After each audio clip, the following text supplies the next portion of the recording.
নারী এশিয়ান কাপে নিজেদের দ্বিতীয় ম্যাচে আগামীকাল 6 মার্চ বাংলাদেশ সময় সকাল 8টায় শক্তিশালী উত্তর কোরিয়ার বিরুদ্ধে মাঠে নামবে বাংলাদেশের মেয়েরা। ম্যাচটি টিভিতে সরাসরি সম্প্রচার করবে টি স্পোর্টস এবং অনলাইনে সম্প্রচার করবে ট্যাপম্যাট অ্যাপ। প্রথম ম্যাচে চীনের বিরুদ্ধে হারলেও লড়াকু পারফরমেন্স করেছিল বাংলাদেশের মেয়েরা, যা ঋতু মনিকাদের আত্মবিশ্বাস বাড়িয়েছে। তবে উত্তর কোরিয়ার বিরুদ্ধে যে পাহাড় সমান চাপ সামলাতে হবে বাংলাদেশকে, সেই বিষয়ে কোনো সন্দেহ নেই। ফিফা র্যাঙ্কিংয়ে বাংলাদেশ থেকে প্রায় 100 ধাপ এগিয়ে উত্তর কোরিয়া। বর্তমানে তাদের ফিফা র্যাঙ্কিং মাত্র 9। অভিজ্ঞতার বিচারে বাংলাদেশ থেকে ঢের এগিয়ে উত্তর কোরিয়া। তারা 2বার অলিম্পিক গেমস, 4বার বিশ্বকাপ এবং 10বার এশিয়ান কাপ খেলেছে। এর মাঝে 3বার হয়েছে এশিয়ার চ্যাম্পিয়ন। এবার এশিয়ান কাপে নিজেদের প্রথম ম্যাচে উজবেকিস্তানকে তারা হারিয়েছে 3-0 গোলে। টানা 8 ম্যাচে অপরাজিত রয়েছে দলটি, যেখানে তারা রাশিয়া, ফিলিস্তিন, তাজিকিস্তানের মতো দলকে হারিয়েছে।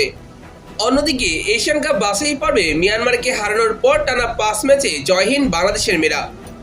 যদিও উত্তর কোরিয়ার বিরুদ্ধে ম্যাচের আগে আত্মবিশ্বাসী বাংলাদেশের অধিনায়ক, চীনের বিরুদ্ধে ম্যাচে ফাইট করাটাই বাংলাদেশের অনুপ্রেরণা হিসেবে কাজ করছে।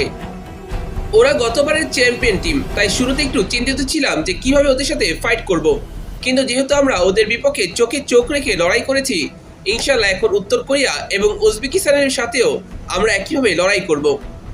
শক্তির বিচারে উত্তর কোরিয়া থেকে অনেকটা পিছিয়ে থাকলেও বাংলাদেশকে নিয়ে বাড়তি সতর্কতা অবলম্বন করেছে কোরিয়া। বিশেষ করে গত ম্যাচে চীনের ডিফেন্সকে চাপে ফেলে দেওয়া ঋতুপর্ণাকে নিয়ে বাড়তি সতর্ক তারা। আমার মনে হয়েছে বাংলাদেশ দল আমি যতটা ভেবেছিলাম তার চেয়ে অনেক বেশি শক্তিশালী। সাধারণভাবে বলতে গেলে বাংলাদেশ খুব দ্রুতগতির দল। আক্রমণ ভাগের 3 জন খেলোয়াড়কে বিপজ্জনক মনে করি। এর মধ্যে বিশেষ করে 17 নম্বর জার্সিধারীকে নিয়ে আমি সতর্ক। আক্রমণ এবং রক্ষণ উভয় ক্ষেত্রেই তাদের গতি আমাদের ভাবিয়ে তুলছে। এই ম্যাচে বাংলাদেশের একাদশ কেমন হবে? গোলরক্ষক পজিশনে রূপনার জায়গায় খেলা মিলি আক্তার গত ম্যাচে দুর্দান্ত পারফরমেন্স করেছে। সোফা স্কোরে 8.5 পয়েন্ট নিয়ে সর্বোচ্চ রেটিং পেয়েছেন তিনি।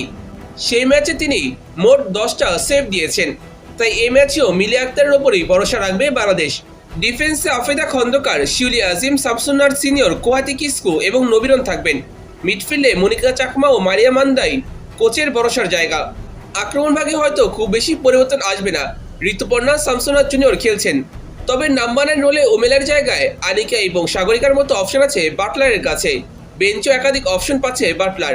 হালিমা, স্বপ্না, সুরভি, রিপার মতো ফুটবলার আছে বেঞ্চে। জয় কিংবা ড্র নয়, এই ম্যাচেও বাংলাদেশের লক্ষ্য থাকবে কম গোল হজম করা। কারণ বাংলাদেশ এই ম্যাচেও কম গোল হজম করলে এবং শেষ ম্যাচে উজবেকিস্তানকে হারাতে পারলে বাংলাদেশের সামনে সুযোগ থাকবে পরের রাউন্ডে যাওয়ার জন্য।